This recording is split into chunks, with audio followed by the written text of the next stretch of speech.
गुरु प्यारी साध संगत जी, नमस्कार जी। आप सब कैसे हो? आशा करती हूँ बाबा जी के श्री चरणों में अरदास करती हूँ कि मालिक की कृपा से, निरंकार दातार की मेहरबानी से आप सब बहुत खुश होंगे, मौज बहार में होंगे और अवश्य ही भजन सिमरन में होंगे। साध संगत जी, मैं हाजिर हूँ आज आप सभी से एक बहुत ही खूबसूरत साखी साझा करने के लिए। उम्मीद करती हूँ ये साखी आप सभी को बहुत पसंद आएगी। तो साध संगत जी, चलिए आइए समय ना गवाते हुए साखी को आप सभी से साझा करते हैं जी। साध संगत जी, मैंने सुना है एक बड़ी प्राचीन तिब्बत में एक कहानी है। एक आदमी यात्रा से लौटा है, लंबी यात्रा से। अपने मित्र के घर ठहरा और उसने मित्र से कहा, रात यात्रा की चर्चा करते हुए कि एक बहुत अनूठी चीज मेरे हाथ लग गई है और मैंने सोचा था कि जब मैं लौटूंगा तो अपने मित्र को दे दूंगा, लेकिन अब मैं डरता हूँ। तुम्हें दूं या ना दूं, डरता हूँ इसलिए कि जो भी मैंने उसके परिणाम देखे वे बड़े खतरनाक है। मुझे एक ऐसा ताबीज मिल गया है कि तुम उससे 3 आकांक्षाएं मांग लो, वे पूरी हो जाती हैं। और मैंने 3 खुद भी मांग कर देख ली, वे पूरी हो गई। और अब मैं पछताता हूँ कि मैंने क्यों मांगी। मेरे और मित्रों ने भी मांग कर देख लिए हैं, सब छाती पीट रहे हैं, सिर ठोक रहे हैं। सोचा था तुम्हें दूंगा, लेकिन अब मैं डरता हूँ, दूं या ना दूं। साध संगत जी, मित्र तो दीवाना हो गया। उसने कहा, तुम ये क्या कहते हो, ना दूं? कहाँ है ताबीज? अब हम ज्यादा देर रुक नहीं सकते, क्योंकि कल का क्या भरोसा। पत्नी तो बिल्कुल पीछे पड़ गई उसके कि निकालो ताबीज। उसने कहा कि भाई तुम मुझे सोच लेने दो, क्योंकि जो परिणाम हुए सब बुरे हुए। उसके मित्र ने कहा, तुमने मांगा ढंग से ना होगा, गलत मांग लिया होगा। हर आदमी यही सोचता है कि दूसरा गलत मांग रहा है, इसलिए मुश्किल में पड़ा। मैं बिल्कुल ठीक मांग लूंगा, लेकिन कोई भी नहीं जानता कि जब तक तुम ठीक नहीं हो तुम ठीक मांगोगे कैसे। मांग तो तुमसे पैदा होगी। नहीं माना मित्र, नहीं मानी उसकी पत्नी। उसने बहुत आग्रह किया तो ताबीज देकर मित्र उदास चला गया। जब दोनों पति पत्नी ने बहुत आग्रह किया तो ताबीज देकर मित्र उदास होकर चला गया। सुबह तक ठहरना मुश्किल था। दोनों ने सोचा क्या मांगे। बहुत दिन से एक आकांक्षा थी कि घर में कम से कम 1 लाख रुपया हो। तो पहला लखपति हो जाने की आकांक्षा थी, और लखपति तिब्बत में बहुत बड़ी बात है। तो उन्होंने कहा, यह पहली आकांक्षा तो पूरी कर ही ले, फिर सोचेंगे। तो पहली आकांक्षा मांगी कि 1 लाख रुपया। जैसे ही कोई आकांक्षा मांगोगे, ताबीज हाथ से गिरता था झटक कर। उसका मतलब था कि मांग स्वीकार हो गई। बस 15 मिनट बाद दरवाजे पर दस्तक पड़ी। खबर आई कि लड़का जो राजा की सेना में था वह मारा गया और राजा ने 1 लाख रुपए का पुरस्कार दिया। छाती पीट रही थी पत्नी। पत्नी तो छाती पीट कर रोने लगी कि यह क्या हुआ। उसने कहा कि दूसरी आकांक्षा इसी वक्त मांगो कि मेरा लड़का जिंदा किया जाए। आप थोड़ा डर गया था।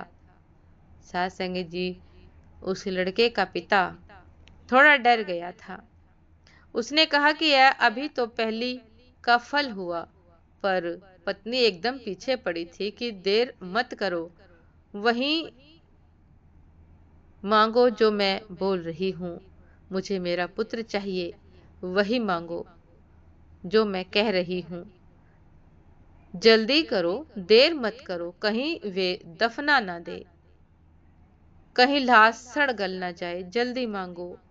साथ संगत जी, तो दूसरी आकांक्षा मांगी गई कि लड़का हमारा वापस लौटा दिया जाए। ताबीज गिरा। 15 मिनट बाद दरवाजे पर किसी ने दस्तक दी। लड़के के पैर की आहट थी। उसने जोर से कहा, पिताजी। आवाज भी सुनाई पड़ी, पर दोनों बहुत डर गए। इतनी जल्दी लड़का आ गया। बाप ने बाहर झांक कर देखा, वहां कोई दिखाई नहीं पड़ता। खिड़की में से देखा, वहां कोई दिखाई नहीं पड़ता। कोई चलता फिरता मालूम होता है। वह लड़का प्रेत होकर वापस आ गया, क्योंकि शरीर तो दफना दिया था।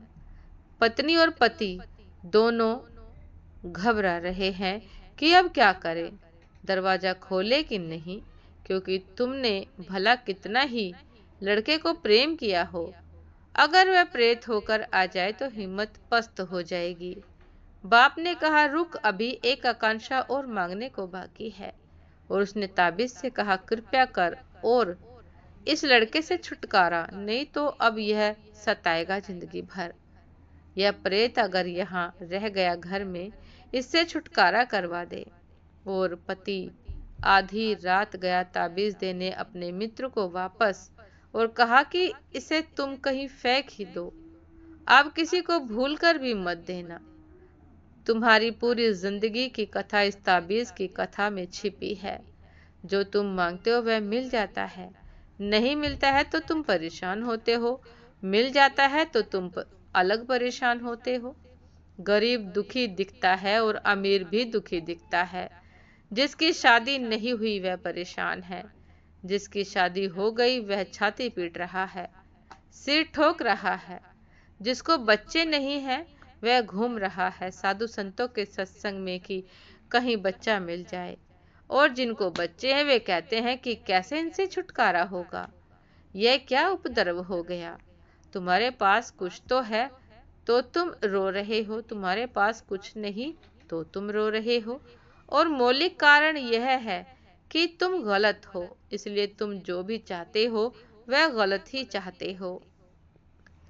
इसीलिए साध संगत जी, समझदार व्यक्ति परमात्मा से यह नहीं कहता कि मेरी प्रार्थना पूरी करना, वह उससे कहता है जो तेरी मर्जी वह तू पूरी करना। क्योंकि हम तो यह भी नहीं जानते कि क्या मांगे, हम तो गलत ही मांगेंगे, क्योंकि हम गलत हैं। हमारी तो मांग भी उपद्रव होगी। और तुम्हारे पूरे जीवन की कथा यही है कि जो तुमने मांगा वह तुम्हें मिल गया, फिर तुम उससे परेशान हो रहे हो। न मिलता तो रोते, मिल गया तो रो रहे हो, और तुम कहीं गौर करके नहीं देखते, तुम कहीं गौर करके नहीं देखते। साथ संगत जी, ये थी आज की एक बहुत ही खूबसूरत साखी। उम्मीद करती हूँ ये साखी आप सभी को बहुत पसंद आई होगी। यदि पसंद आई हो साथ संगत जी तो लाइक कमेंट शेयर करना ना भूलिएगा। चैनल पर जो भी नए हैं कृपा करके सब्सक्राइब कर लीजिएगा, ताकि चैनल पर मिलने वाली सभी शब्द साखियों के अपडेट आप सभी को समय पर मिलती रहे। साथ संगत जी, आप हमें इंस्टाग्राम पर भी फॉलो कर सकते हैं, इंस्टाग्राम का लिंक डिस्क्रिप्शन बॉक्स में दिया गया है। तो साथ संगत जी, दासी को भी आज्ञा दीजिए, आपसे फिर मुलाकात होती है एक नए शब्द साखी के साथ, एक नए खूबसूरत विचार के साथ। तब तक के लिए नमस्कार जी। सदा खुश रहिए, मुस्कुराते रहिए, भजन सिमरन अवश्य करते रहिए। और साथ संगत जी, सदैव याद रखिए, अपने मन को समझाइए कि परमात्मा जो करता है अच्छा करता है। हम बेवजह हमें ये चाहिए वो चाहिए अपनी मांगों को परमात्मा के समक्ष रखते हैं, और फिर पूरी ना हो तो दुखी, और पूरी हो भी जाए तो भी दुख ही उठाते हैं। इसीलिए साथ संगत जी, हम सबको चाहिए कि हम केवल यह कहें कि परमात्मा जैसा तू कहे, जैसा तू चाहे, बस वैसा ही हो, तेरा भाणा मीठा लागे। साथ संगत जी, नमस्कार जी।